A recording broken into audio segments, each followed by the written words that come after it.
Hi everyone, मैं Subrata. Welcome to एजुकेथन। हम लोग लास्ट क्लास में देखे थे सेल वॉल के फंक्शन के बारे में, तो उसी को कंटिन्यू करेंगे। और एक बहुत ही इम्पोर्टेंट जो फंक्शन है सेल वॉल का जो हेल्प करता है वो है ऑस्मोसिस। तो ऑस्मोसिस में सेल वॉल का क्या रोल है हम आज देखेंगे। इससे पहले कुछ टर्म्स हम जान लेते हैं, जैसे कि पहले हुआ सॉल्यूशन। तो सॉल्यूशन में क्या है, सॉल्यूशन किसको बोलते हैं? इसमें दो कंपोनेंट होते हैं, एक है आपका सॉल्वेंट, दूसरा है आपका सॉल्यूट। दूसरा एक टर्म आता है डाइल्यूट सॉल्यूशन। डाइल्यूट सॉल्यूशन मतलब क्या है? सॉल्यूशन मतलब सॉल्वेंट और प्लस सॉल्यूट दोनों को मिला के बना आपका सॉल्यूशन। डाइल्यूट सॉल्यूशन में इस सॉल्वेंट का जो अमाउंट है वो ज्यादा होता है, सॉल्यूट का क्वांटिटी लेस। तो डाइल्यूट सॉल्यूशन जिसमें सॉल्वेंट ज्यादा है सॉल्यूट कम है। कॉन्सेंट्रेटेड सॉल्यूशन में सॉल्यूट का कॉन्सेंट्रेशन, सॉल्यूट ज्यादा है सॉल्वेंट कम है। सॉल्यूट ज्यादा है मतलब number of solute particles concentrated solution में ज्यादा है, सॉल्वेंट पार्टिकल्स का नंबर कम है। डाइल्यूट सॉल्यूशन में सॉल्वेंट पार्टिकल्स ज्यादा है, सॉल्यूट कम है। तो ये चीज आपको हुआ solution, dilute solution, concentrated solution. Dilute solution का और एक नाम है हाइपोटोनिक सॉल्यूशन। कॉन्सेंट्रेटेड सॉल्यूशन को बोलते हैं हाइपरटोनिक सॉल्यूशन। ये सारा टर्म आपका ऑस्मोसिस में यूज होगा, इसीलिए आपको ये टर्म क्लियर होना चाहिए। सॉल्यूशन क्या है, डाइल्यूट सॉल्यूशन क्या है, कॉन्सेंट्रेटेड सॉल्यूशन क्या है, और हाइपोटोनिक और हाइपोटोनिक क्या है। हाइपो देखो, हाइपो मतलब होता है कि लेस, कम। हाइपर मतलब ज्यादा, मोर। तो कॉन्सेंट्रेटेड मतलब हाइपरटोनिक सॉल्यूशन, सॉल्यूट का कॉन्सेंट्रेशन ज्यादा, सॉलिड पार्टिकल्स ज्यादा। हाइपो मतलब number of solid particles less. तो ये हो गया डाइल्यूट सॉल्यूशन और हाइपोटोनिक सॉल्यूशन। इसको यूज करते हैं और हमारे टॉपिक पे आते हैं।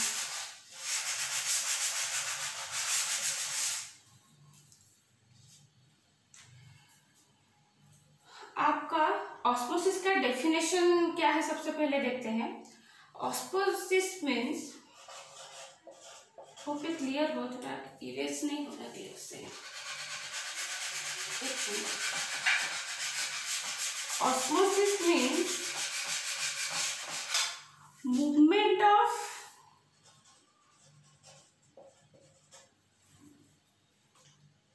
solvent particles, movement of solvent from higher concentration to lower concentration till equilibrium। मतलब क्या है इसका? सॉल्वेंट पार्टिकल्स को लेकर अगर हम ऑस्मोसिस को स्टडी करें तो सॉल्वेंट पार्टिकल का मूवमेंट फ्रॉम हायर कॉन्सेंट्रेशन, यहाँ पे हायर कॉन्सेंट्रेशन मीन्स सॉल्वेंट का कॉन्सेंट्रेशन जहाँ पे ज्यादा है, टू लोअर कॉन्सेंट्रेशन मतलब सॉल्वेंट का कॉन्सेंट्रेशन जहाँ पे कम है, टिल इक्विलिब्रियम। यहाँ पे हम ऐसे समझते हैं, सपोज आप एक बीकर लो, यहाँ पे एक दो पार्टीशन है, यहाँ पे सॉल्वेंट पार्टिकल्स ज्यादा है। डाइल्यूट सॉल्यूशन हम बोले थे, डाइल्यूट सॉल्यूशन मतलब सॉल्वेंट पार्टिकल्स ज्यादा है। यहाँ पे हुआ कॉन्सेंट्रेटेड सॉल्यूशन, यहाँ पे आप कुछ पोर सपोज दे दो ताकि ये सॉल्यूशन आपका मूव कर सके। तो सॉल्वेंट पार्टिकल्स कहाँ से मूव करेगा? जहाँ पे डाइल्यूट सॉल्यूशन में सॉल्वेंट का पार्टिकल्स ज्यादा है, तो जहाँ पे सॉल्वेंट का नंबर ज्यादा है वहां से कॉन्सेंट्रेटेड सॉल्यूशन की तरफ ये ऐसे मूव करेगा till it reaches equilibrium. Equilibrium मतलब इन दोनों की तरफ का कॉन्सेंट्रेशन जब तक सेम नहीं हो जाता तब तक यहाँ से मूवमेंट कंटिन्यू करेगा। जिस मूवमेंट पे, जिस पॉइंट पे ये दोनों साइड का, यहाँ पे दोनों साइड का आपका कंसंट्रेशन इक्वल हो गया, उस टाइम पे ये मूवमेंट स्टॉप हो जाता है। तो मतलब नेट मूवमेंट जीरो हो जाता है। तो इसी को बोलते हैं हम इक्विलिब्रियम। मतलब जब तक दोनों साइड तक का सॉल्यूशन मतलब कंसंट्रेशन आपका इक्वल हो जाए तब तक आपका सॉल्वेंट का मूवमेंट हो रहा है। इसको बोलते हैं ऑस्मोसिस का केस थ्रू ए, यहाँ पे और एक पॉइंट है सेमी परमेएबल मेम्ब्रेन। आपका प्लाज्मा मेम्ब्रेन सेमी परमेएबल है, हम पढ़ेंगे।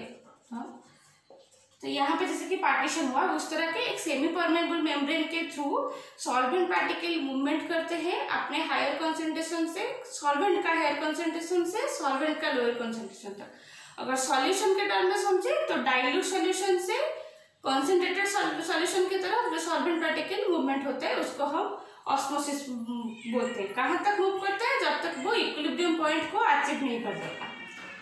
ठीक है, इसी ऑस्मोसिस को हम समझेंगे प्लांट और एनिमल सेल में ऑस्मोसिस कैसे होता है और इसका रोल क्या है।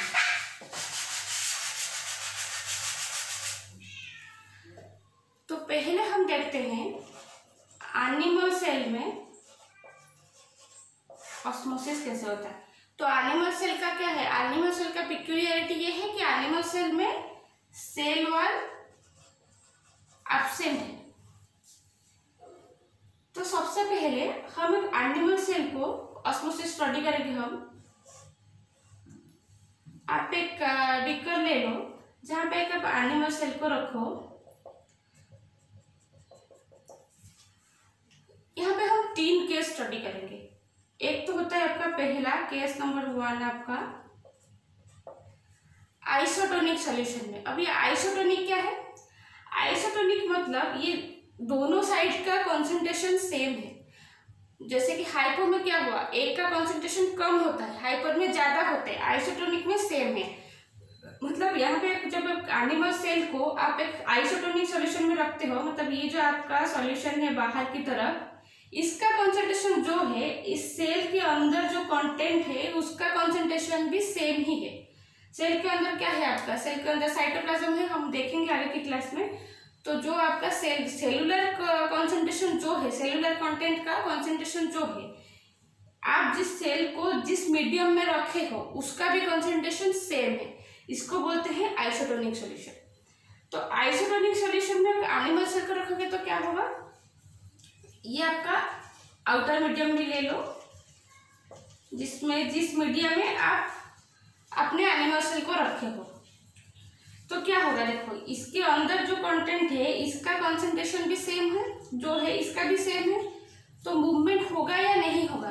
क्योंकि हम देख रहे हैं कि सॉल्वेंट का कंसंट्रेशन जहाँ पे ज्यादा है वहां से कम कंसंट्रेशन की तरफ मूवमेंट जा रही है। यहाँ पे सॉल्वेंट आप वाटर के लिए कंसिडर करो। ऑस्मोसिस में आप वाटर को ले लो। तो जब आइसोटोनिक सॉल्यूशन में रखोगे तो ऐसा नहीं कि मूवमेंट नहीं होगा, मूवमेंट होगा। मतलब ये कुछ पार्टिकल्स आउटर से भी इसके तरफ जाएंगे, कुछ पार्टिकल्स सेल का भी आउटर मीडियम में आएंगे, लेकिन वो बैलेंस वे में होगा। नेट मूवमेंट यहाँ पे 0 होगा, नेट मूवमेंट 0। मतलब जितने पार्टिकल्स सेल के अंदर जा रहे हैं उतने ही पार्टिकल्स सेल से बाहर भी आ रहे हैं। इसी वजह से उसका नेट मूवमेंट क्या होगा? 0 होगा। तो आइसोटोनिक सॉल्यूशन में जब एनिमल सेल का रखते हो तो आपका नेट मूवमेंट 0 होता है। अब एक सेकेंड केस देखो, केस 2, जहां पे एक एनिमल सेल को आप हाइपोटोनिक सॉल्यूशन में रखो। हाइपोटोनिक सॉल्यूशन मतलब एनिमल सेल को आपने एक डाइल्यूटेड सॉल्यूशन में रखा है। मतलब बाहर जो सॉल्वेंट है उसका कंसंट्रेशन ज्यादा है, मतलब सॉल्वेंट पार्टिकल बाहर की तरफ ज्यादा है और सेल के अंदर का जो कंसंट्रेशन है वहां पे कम है। इसका मतलब सेल के अंदर आपका सॉल्यूट पार्टिकल ज्यादा है, सॉल्वेंट कम है, बाहर आपका सॉल्वेंट ज्यादा है, क्योंकि आपने एक डाइल्यूट सॉल्यूशन में रखा है सेल को अपना, डाइल्यूट सॉल्यूशन। तो इस केस में क्या होगा, सॉल्वेंट पार्टिकल ऑस्मोसिस का क्या डेफिनेशन है, हायर सॉल्वेंट कॉन्सेंट्रेशन से लोअर सॉल्वेंट कॉन्सेंट्रेशन की तरफ मूवमेंट होगा। तो यहाँ से movement of water particle cell के इंटीरियर में जाएगी। हमने क्या बोला था, एनिमल सेल में सेल वॉल नहीं है, तो क्या होगा, जब वो सॉल्वेंट पार्टिकल मतलब आप इमेजिन करो कोई भी चीज में अगर आप वाटर कंटेंट ज्यादा हो जाता है वो क्या होगा, स्वेल करेगा, स्वेलिंग हो जाएगा। तो जब बहुत सारा वाटर इसके अंदर जाता है इसको बोलते हैं एंडोऑस्मोसिस। एंडोऑस्मोसिस मीन्स वो वाटर को अपने अंदर से ले रहा है। तब जब बहुत ज्यादा वाटर उसके अंदर जा रहा है तो क्या होगा, सेल स्वेल कर जाएगा। सेल स्वेल करेगा तो क्या होगा, रप्चर कर जाएगा, क्योंकि एनिमल सेल का आउटर कवरिंग सेल मेम्ब्रेन है। सेल मेम्ब्रेन के थ्रू आपका वाटर पार्टिकल सेल के इनसाइड गया, तो इसको बोलते हैं एंडोऑस्मोसिस। एंडोऑस्मोसिस की वजह से वाटर कंटेंट ज्यादा हो गया तो सेल स्वेल हुआ, और ज्यादा स्वेलिंग हो जाएगा तो क्या होगा, सेल रप्चर कर जाएगा। इसका मतलब रप्चर कर जाएगा मतलब इसका जो प्लाज्मा मेम्ब्रेन है वो ब्रेक हो जाएगा, मतलब broken pieces of plasma membrane आपको मिलेंगे। उस ब्रोकन पीसेस ऑफ जो प्लाज्मा मेम्ब्रेन है उसको हम बोलते हैं घोस्ट्स। ठीक है, यहाँ तक पार्ट क्लियर हुआ। आइसोटोनिक में रखने से कोई मूवमेंट नहीं हो रहा है, तो सेल शेप में नो चेंज, सेल शेप आपका चेंज नहीं हो रहा है। हाइपोटोनिक में क्या हो रहा है, सेल बर्स्ट कर जा रहा है, रप्चर हो जा रहा है, और ब्रोकन पीसेस को हम प्लाज्मा घोस्ट बोल रहे हैं। ठीक है, अब एक केस देखेंगे जब हाइपरटोनिक में आप सेल को रखोगे तो क्या होगा, एनिमल केस में।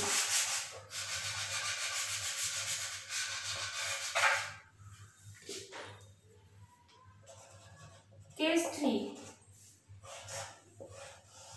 सेल को आपने रखा हाइपोटोनिक सॉल्यूशन में।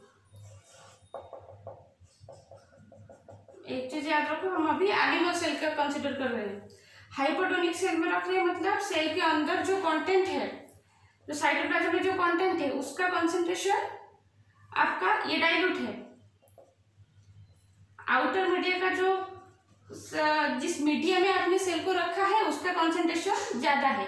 इसका मतलब आउटर मीडिया में आपका सॉल्वेंट पार्टिकल्स कम है, सेल के अंदर सॉल्वेंट पार्टिकल्स ज्यादा है। तो मूवमेंट कहाँ से कहाँ की तरफ होगा, इनर टू आउटर, मतलब सेल से आपका वाटर पार्टिकल बाहर की तरफ आ जाएंगे। इसको हम बोलते हैं एक्सोऑस्मोसिस, मतलब वाटर कंटेंट जो सेल से बाहर आ रहा है उसको बोले एक्सोऑस्मोसिस। एक्सोऑस्मोसिस होने से क्या होगा, जब ये पूरा सेल के अंदर से सारा कंटेंट उसका बाहर आ जा रहा है तो क्या हो जाएगा, श्रिंकेज हो जाएगा, सेल श्रिंक कर जाएगा। तो आपको जो सेल मिलेंगे कुछ इस तरह के शेप में सेल आएगा। सेल शेप आपका यहाँ पे चेंज हो रहा है, इसको क्या बोलते हैं, क्रिनेटेड सेल्स। समझ में आया। 3 कंडीशन हम देखे एनिमल सेल में। पहला है केस 1 आइसोटोनिक, कोई सेल शेप चेंज नहीं हुआ क्योंकि आपका दोनों साइड में कॉन्सेंट्रेशन इक्वल है। हाइपोटोनिक, बाहर की तरफ डाइल्यूटेड सॉल्यूशन है, मतलब सॉल्वेंट पार्टिकल्स बाहर जाता है तो वाटर पार्टिकल्स आपका अंदर की तरफ मूव कर रहे हैं। सेल मतलब वाटर को सेल अपने अंदर ले रहा है। जब वाटर पार्टिकल अपने अंदर लेगा तो क्या होगा, स्वेलिंग होगा और वो रप्चर कर जाएगा, इसको हम घोस्ट बोलते हैं। हाइपोटोनिक में क्या हो रहा है, बाहर की तरफ कॉन्सेंट्रेशन आपका सॉल्वेंट का क्या है, कम है। कॉन्सेंट्रेटेड सॉल्यूशन मतलब सॉल्वेंट कॉन्सेंट्रेशन कम है, सॉलिड का ज्यादा है, अंदर की तरफ डाइल्यूटेड है, तो वाटर पार्टिकल अंदर से बाहर की तरफ मूव कर जाएंगे। जब कोई भी सेल का अपना अंदर का कंटेंट बाहर की तरफ निकल आ रहा है तो क्या होगा, वो श्रिंक कर जाएगा, क्योंकि इसके अंदर का जो कंटेंट था वो सारा निकल गया ना इधर। तो फिर सेल क्या हो जाएगा, क्रिनेटेड हो जाएगा, इसको हम एक्सोऑस्मोसिस बोलते हैं। और इस केस में आपका सेल शेप चेंज हो रहा है। अब हम देखते हैं कि प्लांट सेल में क्या हो रहा है जब हम सेल प्लांट सेल को आइसोटोनिक, हाइपोटोनिक और हाइपोटोनिक सॉल्यूशन में रखते हैं।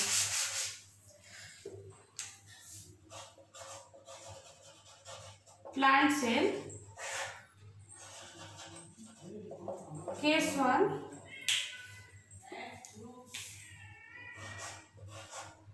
आइसोटोनिक।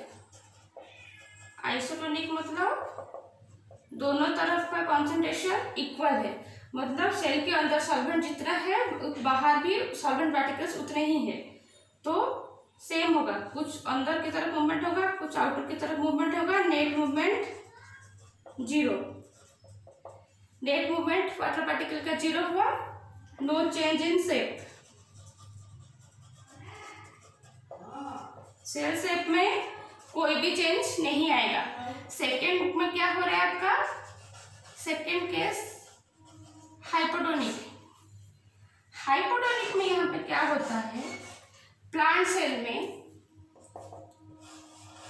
आप देखोगे तो प्लांट सेल का एक पिक्यूलियरिटी ये है कि प्लांट सेल में आपका सेल वॉल है, तो वो और सेल वॉल आपका रिजिड स्ट्रक्चर है। तो क्या होता है, जब आप प्लांट सेल को हाइपोटोनिक सॉल्यूशन में रखते हो, यानी कि डाइल्यूटेड सॉल्यूशन में रखते हो, तो वाटर सेल के अंदर मूवमेंट तो करते हैं, क्योंकि ये डाइल्यूट सॉल्यूशन है, ऑस्मोसिस होगा, ये अपनी तरफ वाटर पार्टिकल को अट्रैक्ट तो करता है, अंदर वाटर पार्टिकल को लेता तो है, लेकिन इसमें रप्चर नहीं होता है, क्योंकि ये जो सेल वॉल है वो सेल को, एक्चुअली प्लांट सेल का ऐसे साइज नहीं होता है, आपको ऐसे दिखाना पड़ेगा प्लांट सेल। तो ये क्या करता है, सेल को अंदर ले, मतलब वाटर पार्टिकल को इनटेक तो करता है, लेकिन ये रप्चर नहीं होता है। यहाँ पे प्रोटेक्शन है आपको का सेल वॉल का। तो क्या करता है, स्लाइड से आपको स्वेलिंग, स्लाइड स्वेलिंग आपको देखने को मिल सकता है, क्योंकि एंडोस्मोसिस हो रहा है, वाटर पार्टिकल अंदर जा रहा है, लेकिन रप्चर नहीं होगा because of the protection of cell wall. इस फिनोमिनन को हम बोलते हैं प्लाज्मोलाइसिस। ठीक है, जब प्लांट सेल को आप हाइपोटोनिक सॉल्यूशन में रखते हो तो प्लाज्मोलाइसिस होता है, सेल रप्चर नहीं होता है। यहाँ थोड़ा क्लियर इरेज नहीं हो रहा है, तो होप आपको विजिबल हो रहा है ये वाला पार्ट। तो हाइपोटोनिक में आपका यहाँ पे लिख देती हूँ, हाइपोटोनिक में प्लांट सेल को अगर हाइपोटोनिक सॉल्यूशन में रखोगे तो प्लाज्मोलाइसिस होगा। अब देखते हैं केस 3। अगर प्लांट सेल को आप हाइपरटोनिक सॉल्यूशन में रखते हो तो क्या होता है, हाइपरटोनिक मतलब बाहर जिस मीडियम में आपने सेल को रखा है उसका कॉन्सेंट्रेशन ज़्यादा है, वहां पे सॉल्वेंट कम है, सॉल्यूट ज़्यादा है, अंदर की तरफ आपका सॉल्वेंट पार्टिकल ज़्यादा है, तो क्या होगा, सेल के अंदर से बाहर की तरफ मूवमेंट होगा। लेकिन इसमें क्या होता है, प्लांट सेल में आपको पता है वैक्यूल्स होते हैं। प्लांट सेल में आपका सेंट्रल वैक्यूल होता है और इसीलिए आपका न्यूक्लियस जो है एक साइड में पुस्ट होता है। तो प्लांट सेल में जो कंटेंट डिस्चार्ज होते हैं आउटर मीडियम में, वो इस वैक्यूल से जाते हैं। ये जो आउटर मीडियम में जो कंटेंट आते हैं ये वैक्यूल में जाते हैं, वैक्यूल से ही सारा कंटेंट डिस्चार्ज हो रहा है। तो वैक्यूल जब डिस्चार्ज होगा तो यहाँ पे आपका पूरा साइटोप्लाज्म है, तो ये साइटोप्लाज्म थोड़ा सा श्रिंक कर जाएगा, मतलब शेप आपका ऐसे हो जाएगा। सपोज वैक्यूल श्रिंक कर गया ना, क्योंकि उसके कंटेंट डिस्चार्ज हो रहा है, और ये जो साइटोप्लाज्म आपका पूरा सेल में था वो कहीं ना कहीं श्रिंक करके उसका साइड में आ जाएगा। लेकिन यहाँ पे क्रीनेटेड सेल शेप नहीं होगा, क्योंकि सेल वॉल आपको प्रोटेक्ट कर रहा है। ये प्रोटेक्ट क्यों कर रहा है, जब यहाँ पे भी जब क्या होता है, जब वाटर पार्टिकल अंदर जाता है तो सॉल्वेंट यहाँ पे जो प्रेशर डालता है, जब इस सेल, जैसे एनिमल सेल में क्या होता है, जब एंडोस्मोसिस में जब सॉल्वेंट पार्टिकल अंदर गया, वो जो प्रेशर यहाँ पे जो एग्जर्ट किया, उस प्रेशर को एग्जर्ट करने के लिए एनिमल सेल के पास सेल वॉल नहीं है, तो इसलिए वो रप्चर कर रहा है। लेकिन यहाँ पे सेल वॉल है प्लांट सेल में, तो वो जो प्रेशर यहाँ पे वाटर पार्टिकल एग्जर्ट कर रहे हैं, इक्वल का अमाउंट का प्रेशर सेल वॉल भी एग्जर्ट कर रहा है वाटर पार्टिकल पे, इसीलिए यहाँ पे रप्चर नहीं हो रहा है। इसी केस में भी आपका हाइपोटोनिक सॉल्यूशन में भी सेल वॉल ही प्रोटेक्ट कर रहे हैं। आपका जो कंटेंट है वैक्यूल से वो डिस्चार्ज हो गया, तो वैक्यूल सिंक हो गया, साइटोप्लाज्म सिंक हो गया, लेकिन सेल शेप में आपका चेंज नहीं हुआ, सेल शेप चेंज नहीं हो रहा है, ये प्रोटेक्ट कर रहा है। इस फेनोमेनन को क्या बोलते हैं? डीप्लाज्मोलिसिस।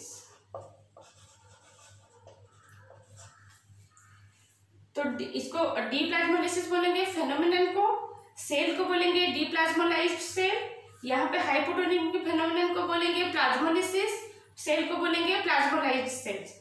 हाइपोटोनिक में जब कोई भी सेल प्लाज्मोलाइज्ड हो जाता है, उसको अगर वापस से आप लाके वाटर, प्योर वाटर में रख दो, तो उसमें भी आपको मतलब जब अगर आप वापस ये एनवायरमेंट, मतलब प्लाज्मोलाइज्ड सेल से अगर ये एनवायरमेंट, मतलब डीप्लाज्मोलाइज्ड सेल को, प्लाज्मोलाइज्ड सेल को नहीं, जो डीप्लाज्मोलाइज्ड सेल हो गया आपका हाइपोटोनिक में रखने के बाद, उसको आप अगर फ्रेश वाटर दे दो, प्योर वाटर में अगर आपको रख दो, तो वापस प्लाज्मोलिसिस हो जाएगा। मतलब वो सेल से ये जो श्रिंक हुआ है ना, ये रिकवर कर जाएगा, इसमें डेथ नहीं होता है। मतलब ये जो डीप्लाज्मोलाइज्ड सेल है, इसको आप अगर वाटर मीडियम में रख दो, मतलब वाटर दे दो, फ्रेश वाटर, तो क्या होगा, ये प्योर वाटर है, पूरा सॉल्वेंट है, तो वापस क्या करेगा, एंट्री हो जाएगा, वो वापस इनटेक कर लेगा वाटर को। तो डीप्लाज्मोलाइज्ड सेल से हम प्लाज्मोलाइज्ड सेल्स रिकवर कर सकते हैं, मतलब उसका डीप्लाज्मोलाइज्ड होने के बाद हम इसका कंडीशन को रीगेन कर सकते हैं, मतलब नॉर्मल कंडीशन में वापस आ सकते हैं। ठीक हुआ? तो ये रहा आपका ऑस्मोसिस रोक में जो भी, मतलब मैं क्लियरली आपको एक्सप्लेन कर पाई हूँ कि जो प्लाज्मोलिसिस डीप्लाज्मोलिसिस का कॉन्सेप्ट है, एक छोटे से अगर हम समराइज करें, क्योंकि ये एक इम्पोर्टेंट फिनोमिनन है, तो हम ऐसे कर सकते हैं, hypotonic solution, endosmosis,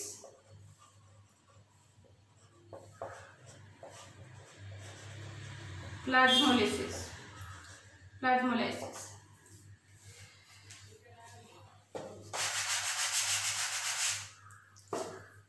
hypotonic solution,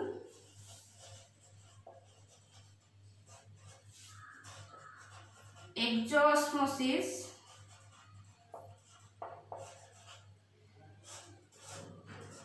डीप्लाज्मोलिसिस। और आइसोटोनिक में नो चेंज, कोई भी चेंज नहीं होता है। और ये जो प्लांट सेल का जो सेल वॉल है, इसकी वजह से ये प्रोटेक्शन उसको हो रहा है। अदरवाइज आपका एनिमल सेल में सेल वॉल नहीं है, इसलिए सेल रप्चर कर जा रहा है या फिर क्रिनेटेड हो रहा है। तो यहाँ तक का पार्ट होपफुली क्लियर हुआ हो आपको। अगर आपको कोई भी डाउट हो इस क्लास के बारे में, तो आप हमें कमेंट कर सकते हैं या फिर मेल कर सकते हैं। और प्लांट सेल के सेल वॉल का आपका जो स्ट्रक्चर एंड फंक्शन है वो यहाँ पे कंप्लीट हुआ।